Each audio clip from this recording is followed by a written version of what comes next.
Selamat petang, salam sejahtera. Terima kasih karena bersama dengan saya di Nazilin YouTube Channel. Terima kasih yang sudah tekan butang subscribe.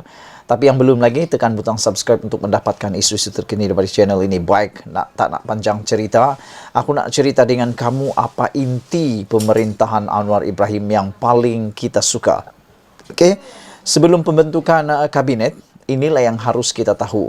Ini adalah gambaran sebenar Kabinet Anwar yang akan ditubuhkan, disenaraikan tidak lama lagi. Jadi, jangan kau skip karena ini memang gambaran. Bila kau faham ini, kau akan share kepada kawan-kawan semua. Pertama, di dalam pembentukan kerajaan, dasar kerajaan perpaduan yang dipimpin oleh Anwar Ibrahim ini, ada 10 butir perkara yang penting. Satu persatu kita akan huraikan, kita akan ulas pada malam ini. Yang pertama saudara-saudara ialah inklusif, yang mana semua ahli parlimen merentasi parti layak menjadi menteri. Namun, hanya yang terbaik akan dipilih. Wow, ini aku suka. Nomor 1 ini menunjukkan memang benar inklusif. Selain daripada itu, menepati aspirasi kerajaan perpaduan, yang mana semua ahli parlimen layak menjadi menteri. Namun demikian, hanya yang terbaik akan dipilih. Memang semua ahli parlimen layak, tetapi terpilih atau tidak datang daripada yang terbaik. Aku mungkin boleh tambah di sini, mungkin boleh dikata bersih.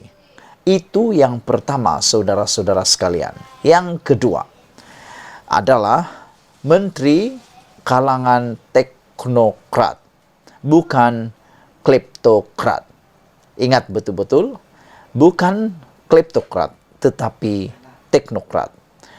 Tokoh, korporat, pemilik jenama, tokoh budaya, jago sukan, dan pemain industri yang berpengalaman layak dilantik menjadi menteri. Makna kata, kerajaan perpaduan, senarai kabinet yang bakal dibentuk oleh Anwar Ibrahim, bukan hanya sekadar daripada ahli-ahli parlimen semata-mata, tetapi mungkin akan ada senator yang akan dilantik oleh Anwar Ibrahim yang mempunyai kredibiliti dan kelayakan seperti tokoh korporat, pemilik jenama, tokoh budaya, jago sukan, pemain industri yang berpengalaman layak dilantik menjadi menteri. Itu yang kedua. Yang ketiga ialah mempunyai had masa. Raja dan rakyat akan tentukan tempo masa Perdana Menteri, bukan parti politik. Ini yang paling kita suka, yaitu kerajaan perpaduan Anwar telah menyenaraikan yang ketiga, mempunyai had masa, yang mana Perdana Menteri bukan ditentukan oleh parti politik, tetapi ditentukan oleh raja dan rakyat. Ini paling bagus. Yang keempat ini bercerita tentang komposisi. Lantikan menteri bukan lagi dari komposisi kerusi parti politik di parlimen, tetapi keperluan Perdana Menteri dan kerajaan. Parti dengan kerusi terbanyak tidak semestinya dapat banyak jawatan menteri. Ini ini betul-betul aku suka. Sebab walaupun parti itu banyak kerusi di parlimen, tidak semestinya semua ahli parlimen yang ada dalam parti yang banyak kerusi itu berkelayakan, berpengalaman, dan benar-benar terampil sebagai menteri. Oleh sebab itulah, walaupun parti itu memiliki kerusi yang sedikit, tetapi mungkin mereka layak menjadi menteri kerana itulah yang terbaik yang ada pada waktu ini. Yang kelima, national government. Yang kelima ialah menteri bebas politik kepartian. Best ini tahu.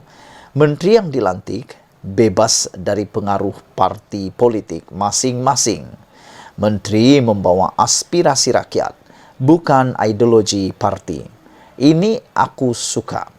Jangan sampai nanti menteri ditentukan oleh parti politik. Tugas-tugas menteri, parti politik pula yang tentukan. Itu tidak akan terjadi di dalam kerajaan perpaduan pimpinan Anwar Ibrahim, karena telah digariskan yang kelima, menteri adalah bebas politik kepartian. Keenam, bebas hierarki parti. Ini memang paling tepat. Yang mana tiada lantikan mengikut jawatan parti hingga menteri kurang berwibawa dilantik ke kabinet. Aku setuju ini.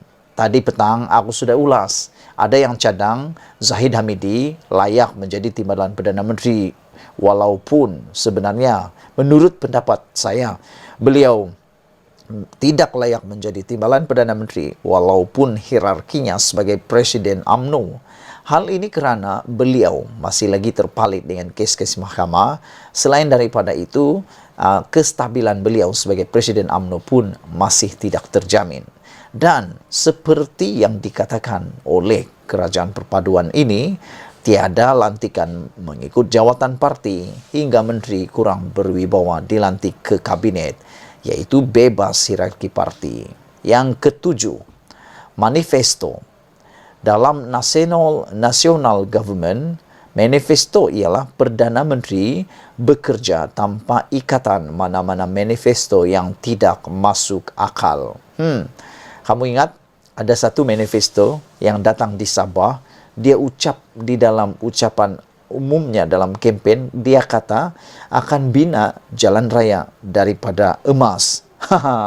Itu antara manifesto yang aku pikir tidak masuk akal.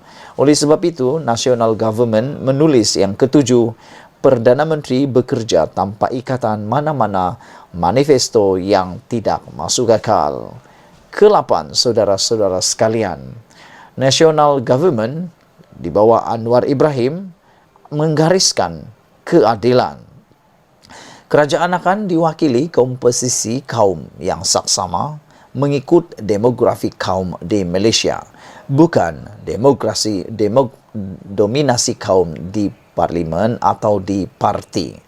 Ini menunjukkan satu keadilan yang saksama, yang mana kerajaan diwakili komposisi kaum yang saksama mengikut demografi kaum Malaysia, bukan di parlimen atau pada parti.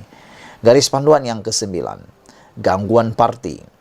Kaki tangan awam berfungsi tanpa gangguan atau ugutan parti politik. Ini memang terbaik. Ini memang terbaik apabila digariskan pemilihan kabinet Anwar Ibrahim berdasarkan kaki tangan awam, bebas gangguan parti, yang mana kaki tangan awam boleh berfungsi tanpa gangguan atau ugutan parti politik. Yang terakhir, saudara-saudara sekalian, Kabinet Anwar akan dibentuk berdasarkan garis panduan ke-10 ini, yaitu keutamaan.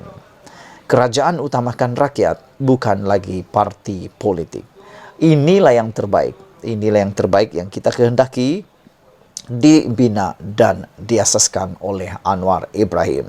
Ini yang dipanggil reformasi parti politik, reformasi pentadbiran negara, reformasi Perdana Menteri.